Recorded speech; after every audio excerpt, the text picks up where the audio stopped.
Yesus. Ya, kita patut bersyukur ya adik-adik karena Tuhan sudah menolong dan menjaga kita.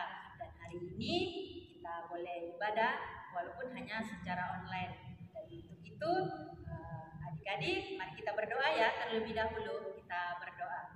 Tuhan Yesus, terpujilah Engkau, kami bersyukur dan berterima kasih karena Engkau sudah menolong dan menyertai kami. Dan saat ini Tuhan, kami mau ibadah, Tuhan tolong sertai dari awal, pertengahan hingga selesainya. Di dalam nama Tuhan Yesus, amin.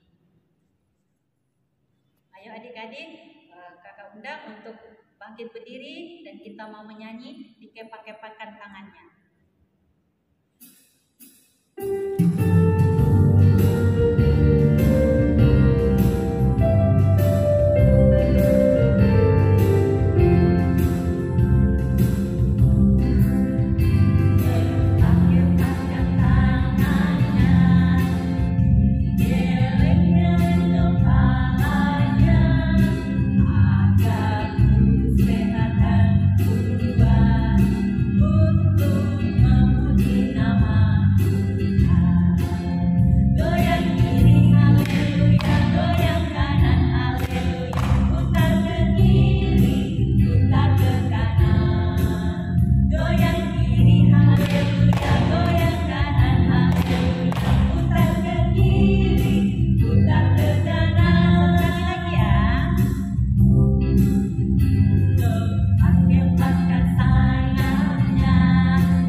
Cerita firman Tuhan yang akan dibawakan oleh Kakak Korlin.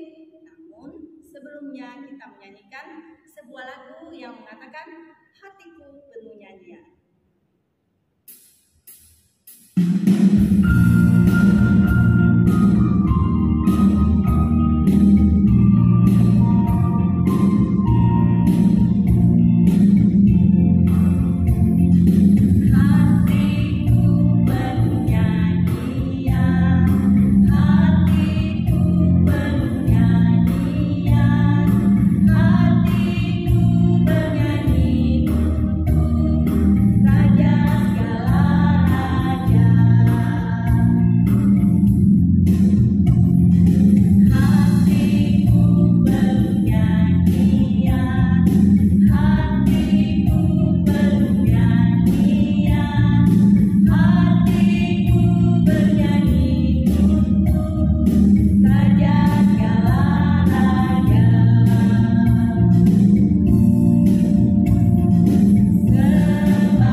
Shalom adik-adik yang kekasih dalam Yesus Kristus. Kita bersyukur kembali kita bertemu lagi pada minggu ini untuk mendengarkan firman Tuhan. Dan kakak percaya bahwa adik-adik semua di rumah tetap sehat, bersukacita. Karena apa? Karena Tuhan Yesus baik dan selalu memelihara, selalu menjaga kita. Nah, sebelum lebih jauh kita akan mendengarkan firman Tuhan. Mari kita berdoa terlebih dahulu. Kakak pimpin kita dalam doa. Kita berdoa. Tuhan Yesus, terima kasih untuk waktu yang kami boleh pakai. Kami mau belajar firman Tuhan. Tuhan menolong setiap pribadi lepas pribadi dari anak-anak-Mu. Biarlah dari masa kecil mereka dapat mengerti akan firman Tuhan. Mereka dapat memahaminya Tuhan, dan terlebih lagi Tuhan memberikan di hati mereka untuk menjadi pelaku dari firman Tuhan. Terima kasih Tuhan, Engkau menyertai pemberitaan firman Tuhan pada saat siang hari ini. Di dalam nama Tuhan Yesus kami sudah berdoa. Amin. Nah, adik-adik yang kekasih dalam Yesus Kristus, firman Tuhan yang akan kita dengar pada saat siang hari ini terdapat di dalam Injil Yohanes pasal 13 ayat 1 sampai dengan ayat yang ke-17. Injil Yohanes pasal 13 ayat 1 sampai dengan ayat yang ke-17. Dan sebagai ayat hafalan di dalam Injil Markus pasalnya yang ke-10 ayat yang ke-45.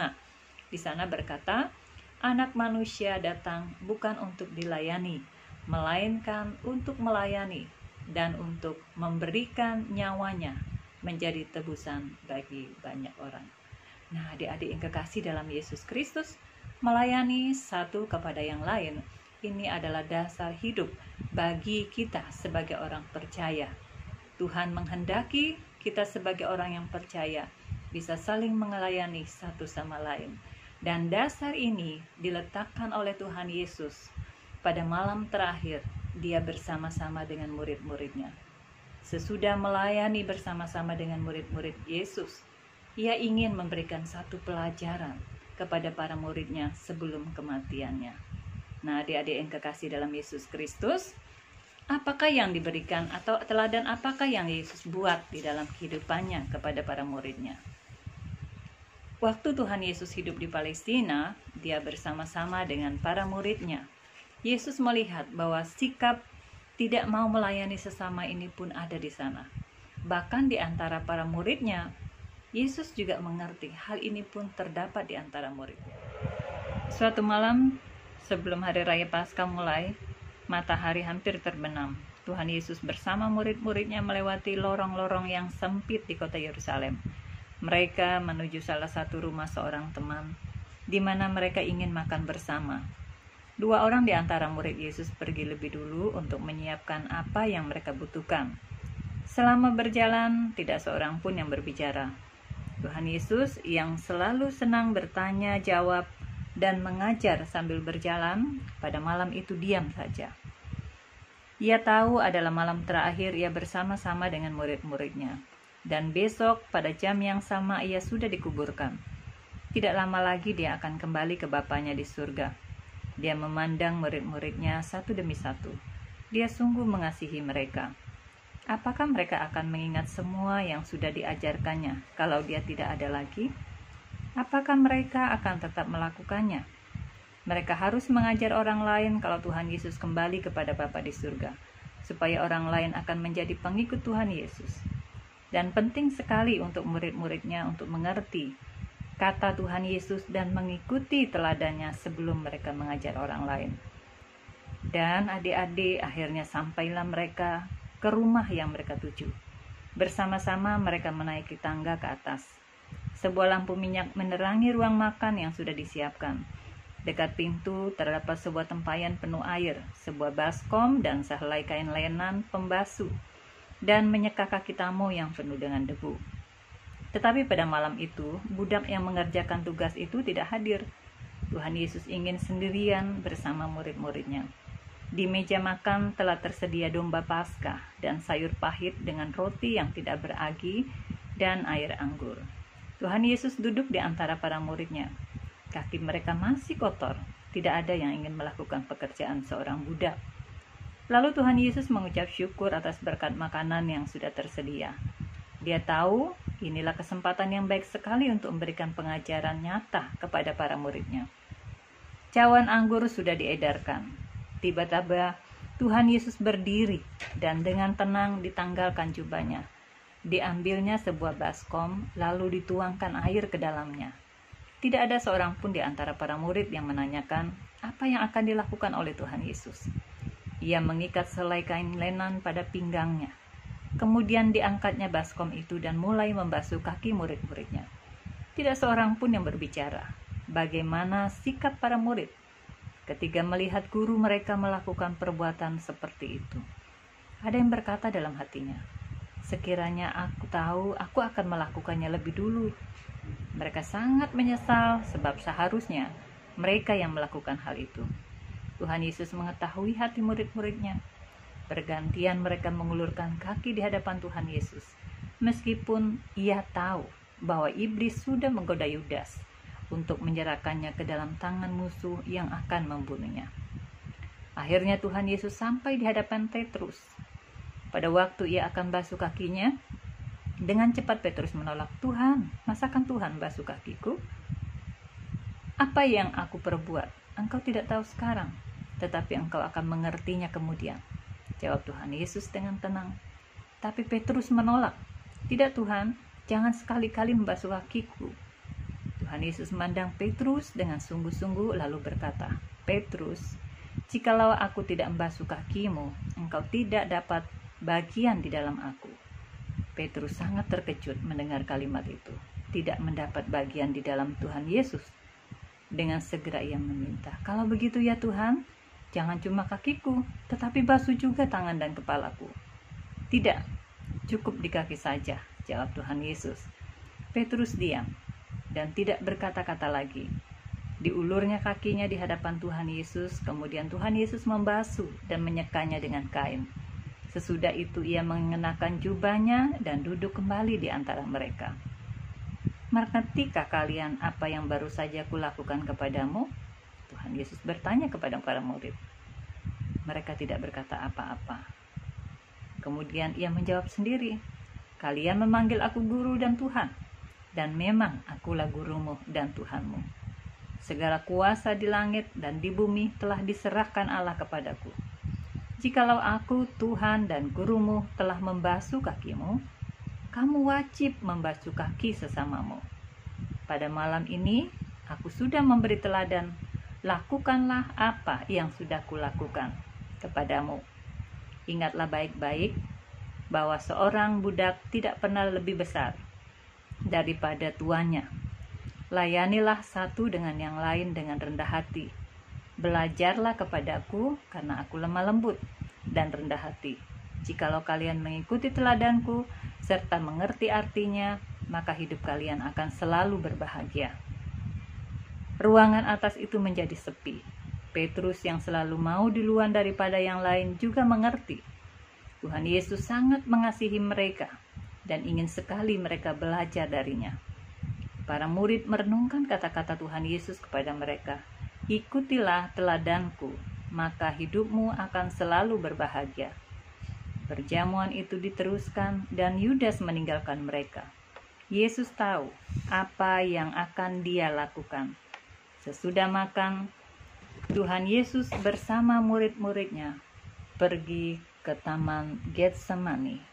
Adik-adik yang kekasih dalam Yesus Kristus, dari apa yang sudah Yesus lakukan, dari kisah yang kita lihat, kita saksikan tadi, Yesus sedang memberikan contoh kepada para muridnya, dan contoh ini Yesus ingin agar para murid kelak, kalau Yesus sudah ke surga, mereka dapat melakukannya dalam kehidupan mereka. Yesus bisa saja menyuruh salah satu murid untuk membasuh kaki mereka, tapi Yesus tidak mau melakukannya, karena Yesus mau memberikan satu teladan atau memberikan satu contoh kepada para murid, supaya mereka mengerti, supaya mereka memahami. Namun dari kisah itu kita juga melihat ketika Yesus sampai kepada Petrus, dan Petrus mengatakan dia tidak mau kakinya dibasuh oleh Yesus. Mengapa Petrus melakukan hal itu? Mungkin saja dia merasa malu, karena dia sebagai murid seharusnya dia yang harus melakukannya. Maka tidak heran, mungkin dalam hati mereka juga mengatakan, kalau seandainya mereka tahu, mereka mau melakukannya. Nah, adik-adik yang kekasih dalam Yesus Kristus, selain itu juga, Petrus juga berpikir bahwa lebih baik guru tidak melakukannya dan murid yang melakukannya. Nah, adik-adik yang kekasih dalam Yesus Kristus, apa yang Yesus maksudkan dengan berkata seorang hamba tidak lebih tinggi daripada tuannya?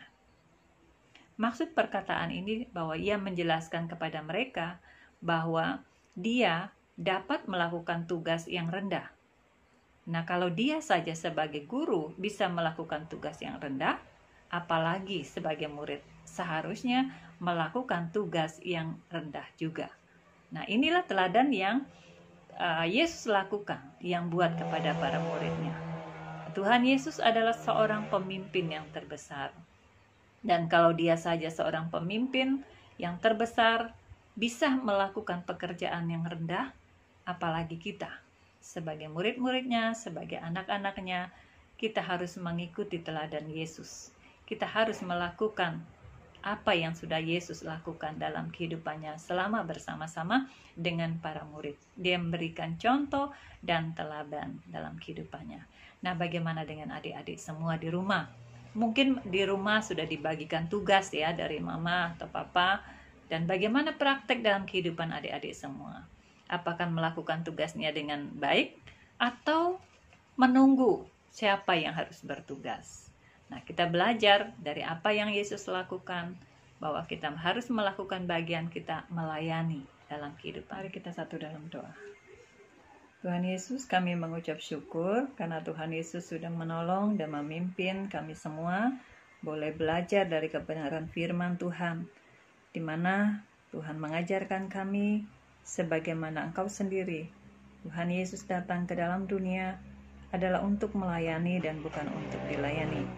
Dan kiranya melalui kisah yang kami dengar juga boleh menyadarkan kami semua sebagai adik-adik dari masa kecil mereka harus belajar untuk melayani. Dan biarlah kesediaan dalam melayani ini mereka dapat mulai di dalam kehidupan di keluarganya masing-masing. Terima kasih Tuhan Yesus. Ini doa dan pengharapan kami. Berkatilah adik-adik agar mereka semakin hari semakin bertambah mengasihi Tuhan.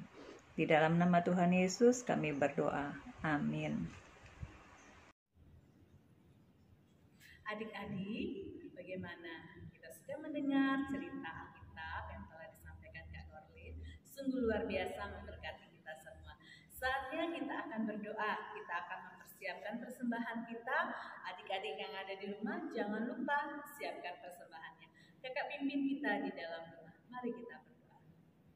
Segala puji dan syukur kami naikkan kepada Tuhan, Bapa yang baik, Bapa yang mengasihi kami. Tiba saatnya kami akan memberikan persembahan kami. Kiranya Tuhan memberkati setiap tangan-tangan anak-anak-Mu yang memberikan persembahan ini. Biarlah ini menjadi hormat, kemuliaan bagi nama-Mu dan mempelancar pekerjaan pelayanan Tuhan. Ini doa kami dalam nama Yesus. Haleluya. Amin. Nah, adik-adik masih tetap semangat kan? Mari kita bernyanyi bersama-sama pujian yang berjudul Jalan Serta Yesus.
Adik-adik yang di rumah, kita sudah di penghujung ibadah kita.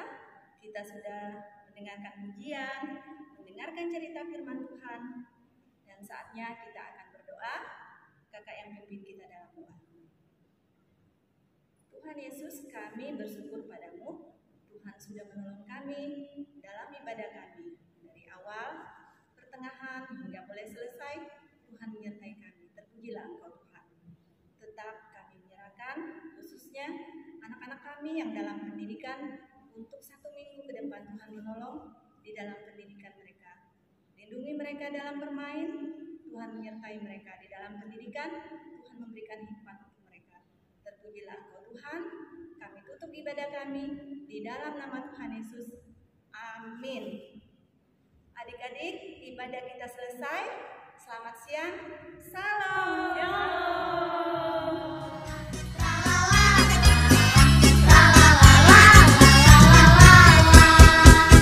Sekolah